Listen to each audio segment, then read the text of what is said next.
Okay, hello everyone. I hope you're all doing well. Last but not least, we are team number 3, and our topic is based on the functional notional syllabus. And we are discussing 4 different things.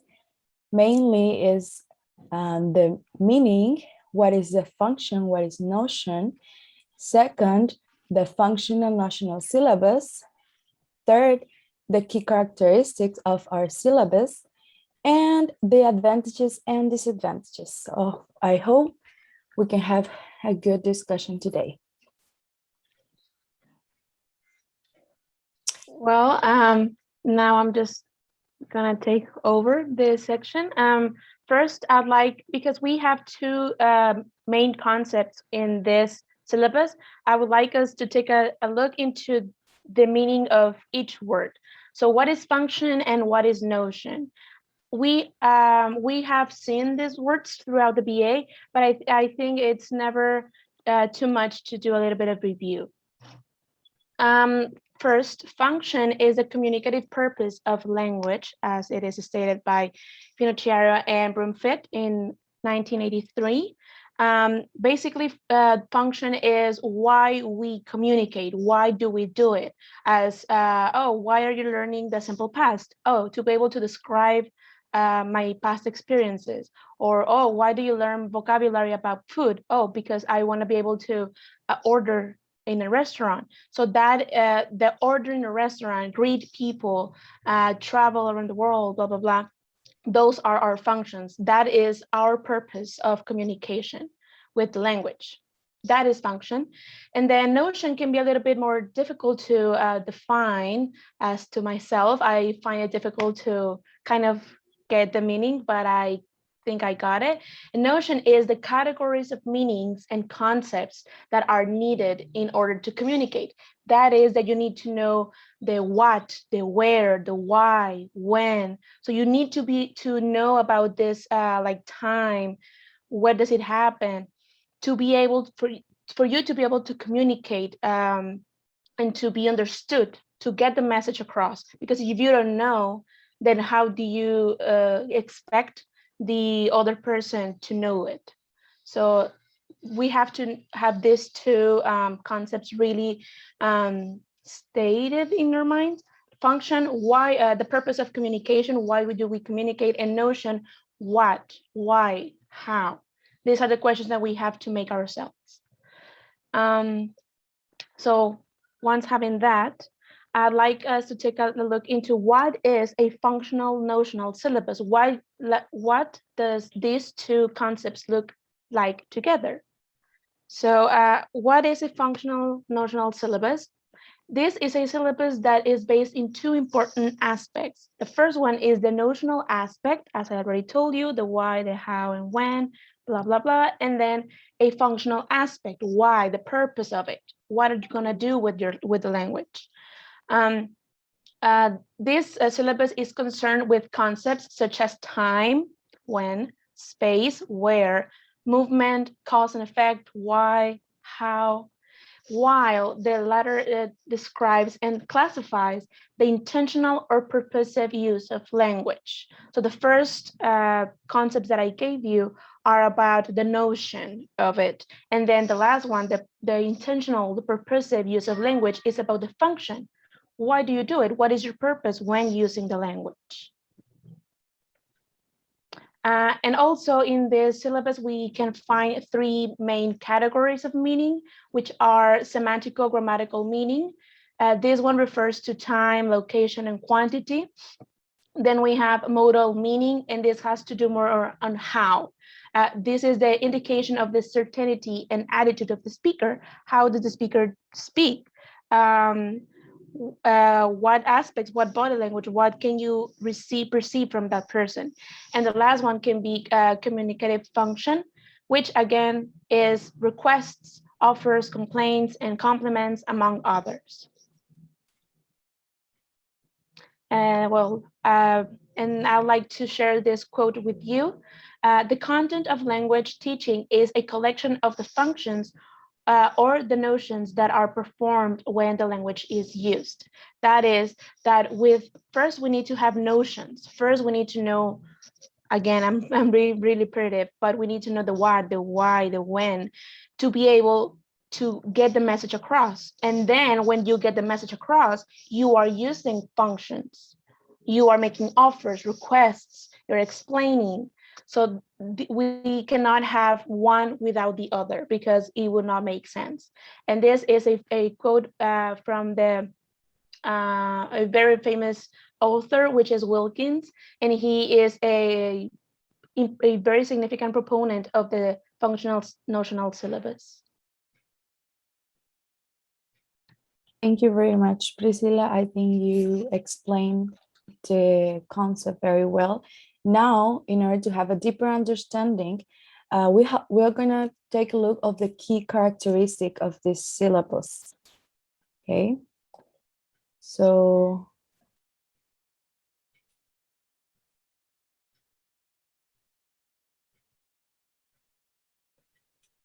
thank you. We try to summarize these key characteristics for you to be able to understand easily. So the first characteristic is that it focuses on what people want to do or accomplish through language, as Priscilla was saying, the function. Why am I learning this language, this part of the language? Why am I learning past simple past perfect in a way? This syllabus is more learning oriented. What does it mean?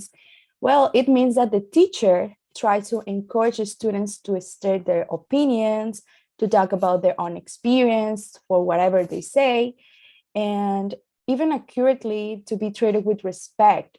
For example, when students finish answering the questions, the teacher had better say thank you instead of, hey, that's incorrect, or no. No, because this is about how we can communicate, what we can do with the language. That is basically number 3, this point. Assessment focus on the ability to use language to react to and operate on natural environments, which means that this syllabus may not focus on testing, okay, we're having a test, we're going to see 20 verbs in simple past, so hopefully you understand it and you write it correctly. No, this is about communication, how we can transmit what we want to when we want to convey our message. So assessment is on the ability to use the language, how we can do it in real life situations. And as I have said before, learning activities involve authentic language use. So as Priscilla mentioned, some examples like how to order in a restaurant, that might be authentic use of language, how to apologize, how to give directions, and a lot of functions.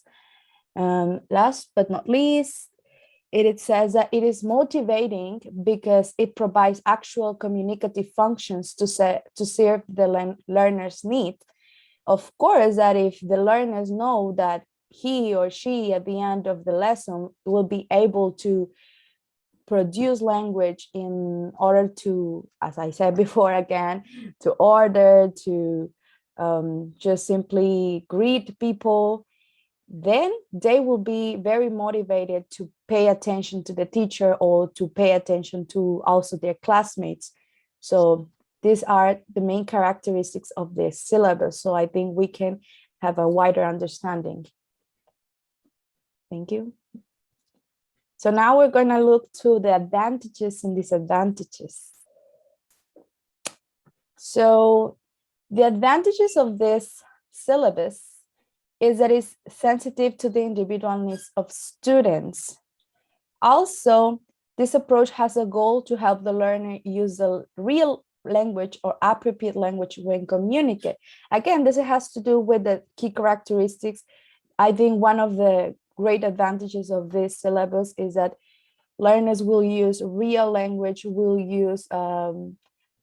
have a purpose behind of learning this, whatever they are having in their lessons. And It helps the teacher to identify the needs of the learning and analyze the needs in order to draw the syllabus.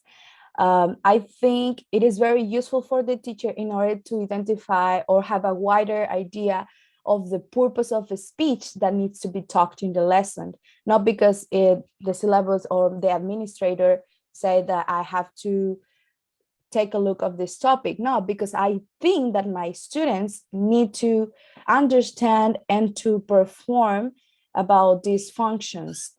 And it says that it's suitable for beginners, and which I have some doubts here that I would like to discuss at the end. So we can move on now to disadvantages.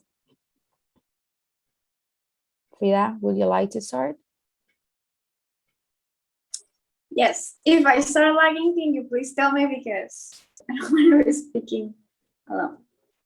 So the first disadvantage is before asking learners to produce language, sufficient input must be provided initially.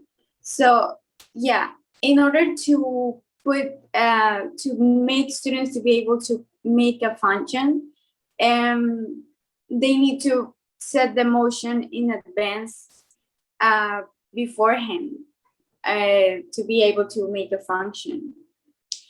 Teachers or designers always encounter difficulties during the selection of the content. Yes, this is very true, because this approach, it is supposedly it has to be adapted to what the student wants or needs to be able to do. And it is more focused on memorization rather than a full understanding of the form. Yeah, students need to, well, not really, because as they go through being able to make a function, they are building concepts. So that will just depend on the student on how much it has to process all of its information. And lastly, it is hard to decide, such as which functions or notions is of more coverage or frequency than the others.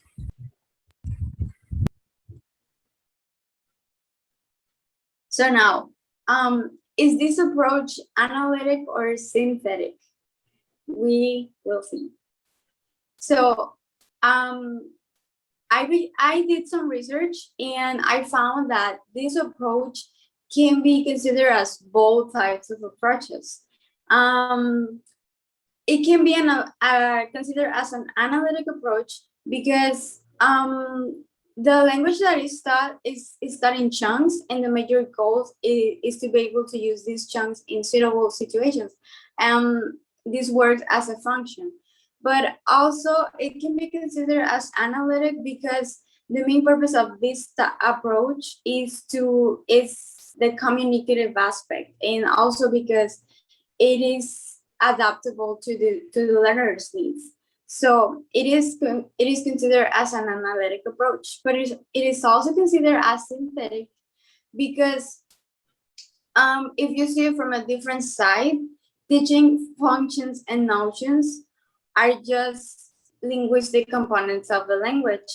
And if you see, like I said, if you see it from another side, teaching notions is basically teaching us grammar rules and to be able to make it a function. So there is still, while teaching this, there is still a certain linguistic control for the learner.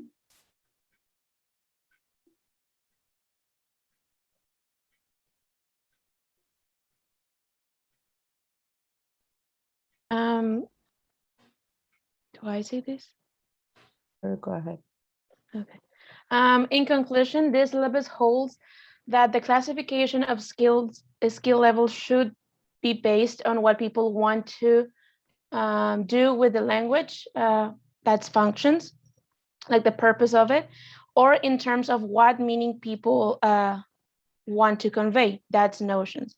As Frida was mentioning, it can fall into both categories of approaches, synthetic and analytic, because we, as I said, we have both of these functions and notions.